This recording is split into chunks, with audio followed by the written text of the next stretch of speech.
Well, thank you, and good morning. My name is Callum. I'm Design Director for Jaguar cars. This is my second time in Korea, and I have to admit I'm more excited this time about visiting because I'm actually going to show one of my favourite cars to you. This is the latest version of the XJ, and it's really special to me because it's a car that really revolutionised the Jaguar design. I know there's a great passion for Jaguar brand in this country, as we have many customers who've already enjoyed their XJs and the style that comes with them. I also know the Korean people fully appreciate our design philosophy embedded in this car. So, let's now take a look at the 16th model year XJ.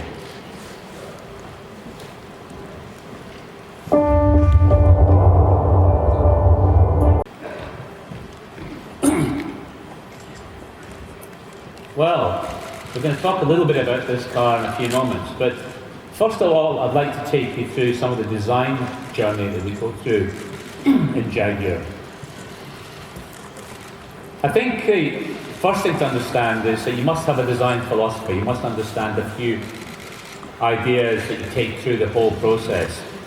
I've created these paragraphs really to explain to my team this is how we should approach design. One of my favourite ones, the first one here, says design creates order out of chaos. But of course, as a designer, you have to create chaos first to create the creativity. Clarity of intent is very important as well. And what I mean by that is when you create something, it should be very clear what the forms say, what the lines say, and what the whole story says. And form and function must always relate and take a place in order. But we define that order in the scale of practicality and, of course, the case of Jaguar, emotion as well. Now, designing a car is not just a case of drawing a picture, putting it on a piece of paper and creating it. We have to take all the inputs from around the business. There's cost, of course, the car is the engineer. We have to think about the brand, story, legislation, and all the attributes that come into building a car. And by attributes, I mean all the metrics and measurements that we need to achieve in creating a very successful vehicle. The packaging of the car, the inside of it, the safety, and then, of course, the investment, how much it's going to cost. And once we have all those things put together, we can start to create something, hopefully, that's innovative and different. However, what I tell my engineering friends and my financial friends is this, a quote from Albert Einstein, that famous scientist. He said, everything can be counted, doesn't necessarily count. And everything that counts cannot necessarily be counted. It's worth remembering that. So what are Jaguar design values? What do we hold on to that are so dear to us? And something we maintain on every car we design. Well, there's always a need for reinvention. If you look at Jaguar's history, so Ian Lyons, the founder of the company, is always reinventing things. So it's important that we always do new things, and innovation is very much part of our culture. We also have a lot of heritage, and heritage can be challenging. If you hold on to heritage too much, you end up creating something slightly too old, and that actually happened in our history. If you look at those cars, from the SS100 right through to the XJ Series 1, the one thing that was fundamental in Jaguar was they were fascinating to look at and they were exciting, and in some ways they were quite extreme. That's the one thing about our cars, is they must have a sense of extremity, and each one of the cars you see here has just that, right up through to the 60s. And then what happened was, Jaguar through the 70s and 80s and 90s turned into a more traditional car company. We kept copying the past. And that's not in our DNA, really. And if you look at the XJ, beautiful as it was through the 70s and 80s, it didn't really change that much. And if you see the 1990 XJ there, it doesn't look that different from the Series 1 in 1968. So part of my job in RI was to change Jaguar from a traditional conservative car company, which you see in the 60s pictures, right through to today, really fundamentally changing the whole essence of the brand, not to something new, but something back to where it was before, innovative, modern, and dare I say it, a beautiful brand. And that's explained here fully when you get to 2020 cars. So what is our design philosophy? Well, we always try and put flowing lines in our cars, and by that, I mean lines that you look at and enjoy. That's very, very important. I don't have to be there to explain a beautiful line, you can see it for yourself. You have to be kept simple, of course. The purity of the car, very clean surfaces, very pure surfaces. And the proportions of the car, how the car sits on the road and how you see it with respect to other vehicles on the road. It should look exciting, and that's built in to the very proportion of the car. The overall silhouette, how it relates to its wheels, and the balance of the car. So just touching on the exterior design philosophy, I mentioned proportions. It's very important.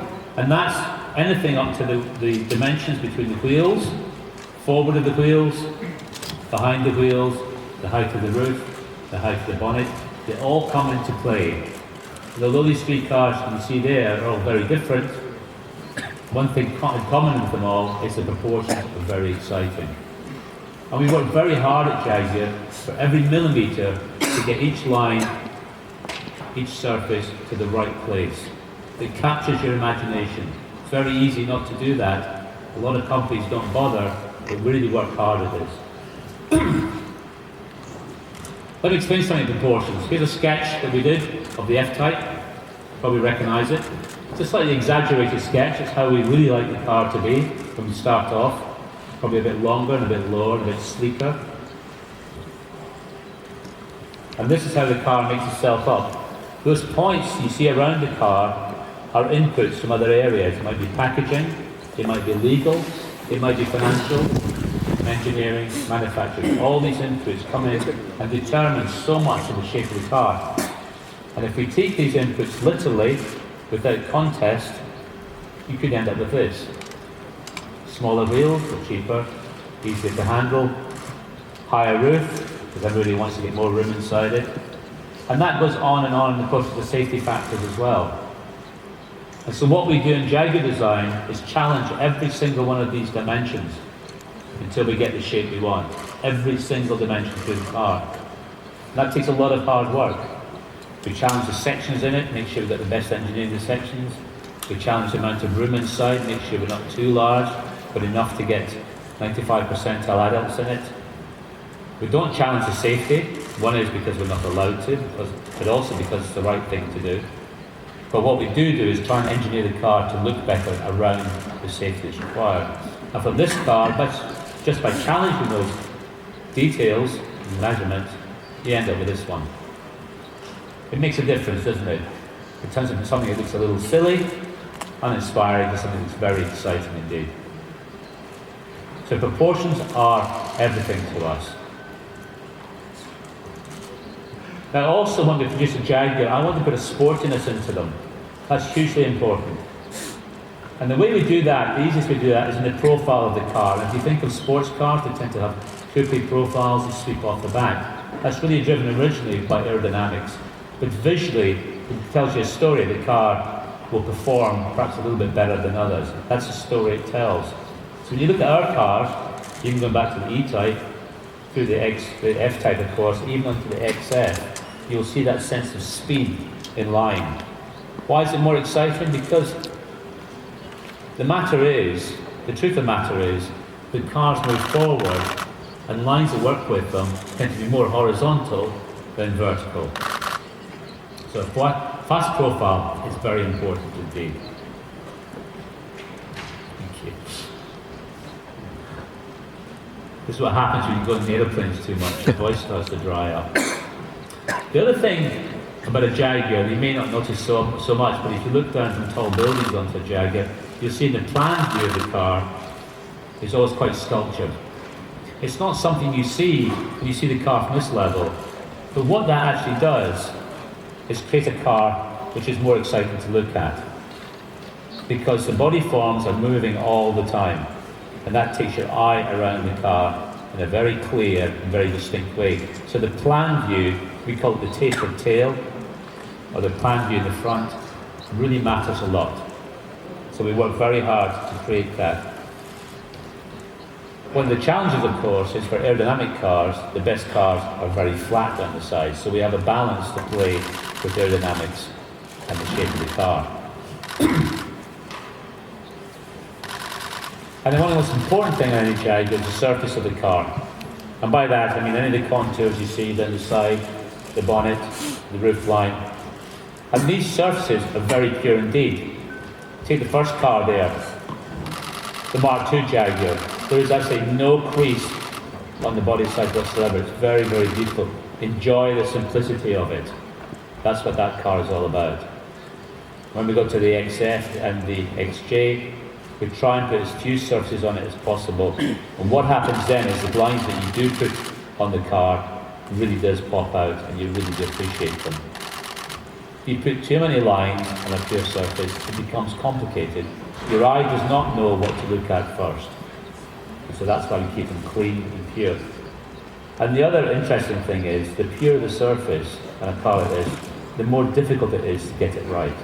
So what may look easy is actually taking more time than you might expect. Which is the same with anything creative, of course. Now, interior philosophy.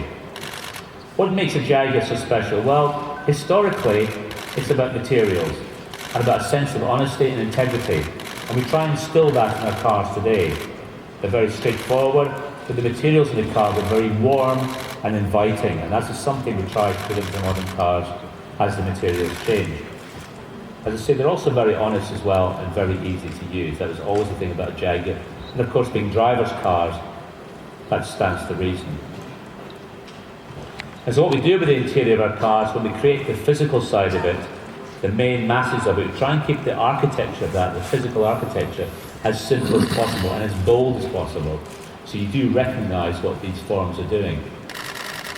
And for instance, in this car here, we have what we call the Riva hook that runs around the front of the dashboard, and it gives a very distinct form into the interior of the car, which helps you to understand where the volumes are. When you get to a car like an F-Type, a very distinct cabin that encompasses the driver in a sporty way, driven by the simplicity of the architecture. Now, the good thing about keeping the architecture bold and simple, and in the case of the F-Type, driver focused, is you then get into the detail of the interior, and it really works to your advantage because the components of the detail really have room to breathe. If the overall interior is too complicated, the detail gets lost. If you keep it simple, the detail stands out. That's exactly what we do in cars like the XJ. For instance, with a simple architecture, when you get to the center console, all the jewellery really does pop out. So it's that balance of simplicity and detail. A run through before we get to XJ of where our Jaguar products are today. We're in the best place this company has ever been. We're building more cars than we've ever built. And of course, we just launched the F-Pace, the new SUV. But we'll go through the cars one at a time. Excuse me.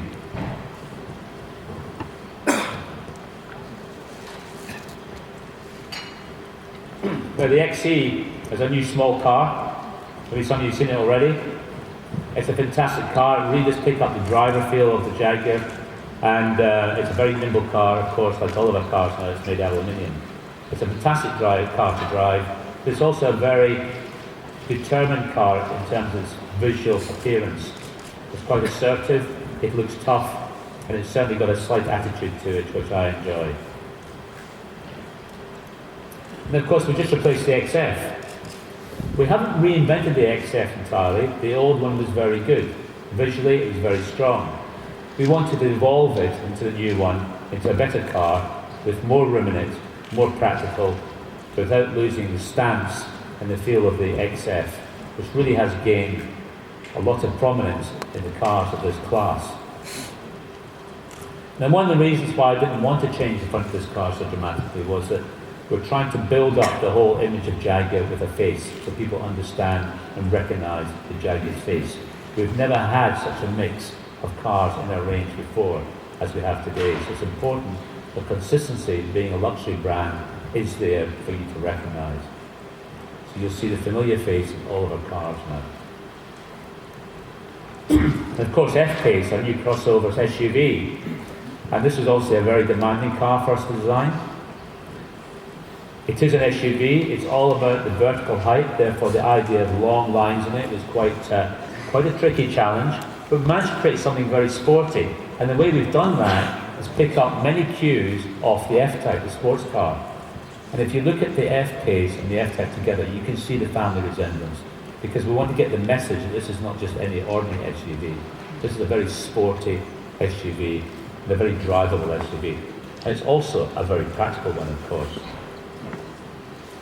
And there'll be more details about the F-Pace in months to come. But something we're very excited about. First one from Jaguar. And then of course the F-Type. I have to say it's my favourite, it's what I drive at home. Sports cars are very important to our culture. Why? Because they're about performance. And I think if you've got the credentials of great performance, these credentials and the feeling of them runs right through the range. So it's important we have this car in the range. And really it's the first two-seater Jaguar sports car since the E-Type. So it's been a great privilege to be involved in designing it. A very curvaceous car, lots of form, a very muscular looking car. And something has fantastic proportions in the road. And I'm sure when you see them around here, you can't help but stop and look at it because of those proportions and the way it sits on the road. And also, the nice balance of the F-Type is it looks assertive, it looks muscular, it looks strong, but it's not vulgar. And that's something that Jaguar is really very good at. That balance is something that's strong.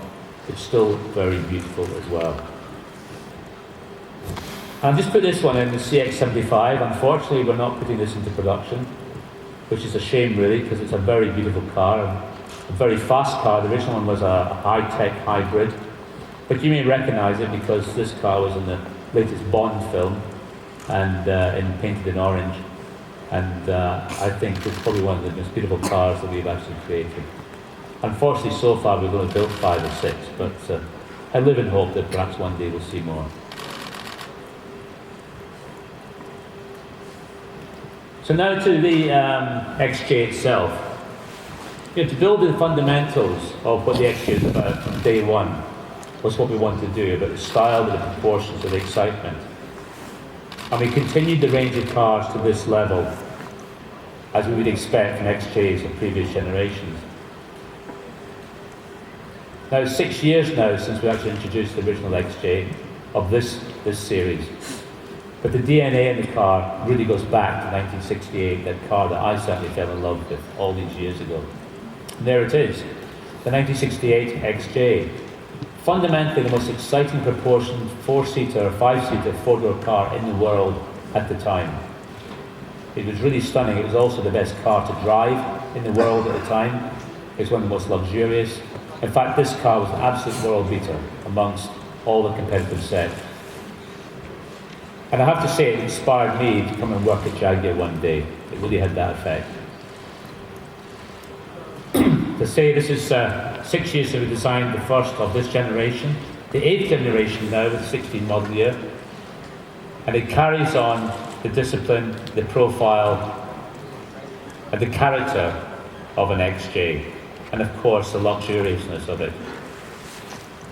We've already sold 93,000 XJs, quite a big number for a Jaguar, and actually we just finished building 1 millionth XJ since its history started in 1968. That's 1 million XJs built since 68. Of course, this is quite a glamorous car, as Jaguar should be. We have prime ministers driving them, British royalty drives them, and fashion people drive them, rock stars drive them, because it's so special, and because it's so different. In fact, this is a car that people in London now want to be seen in instead of normal limousines, because it has that wonderful, distinctive profile.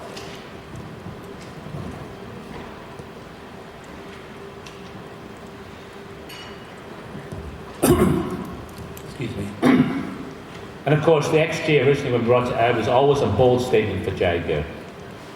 It was fundamentally different from everything else on the road in terms of its overall shape and its overall presence, both exterior-wise and interior-wise. And when we brought it out, we brought a lot of innovation with it. We brought the TFT instrumentation screen, the dual view screen, and graphics that we've seen, like we've seen never before.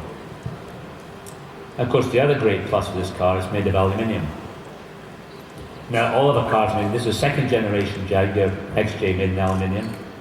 It's 100% of aluminium, and 50% of that aluminium is actually recycled. And of course, the great thing about aluminium is it gives you a very strong car at a very light weight. The body shell of this car weighs about the same as the body shell of a Mini.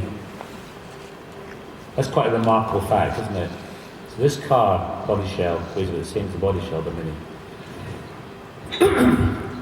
And of course, the aluminium will go through all our other products as well.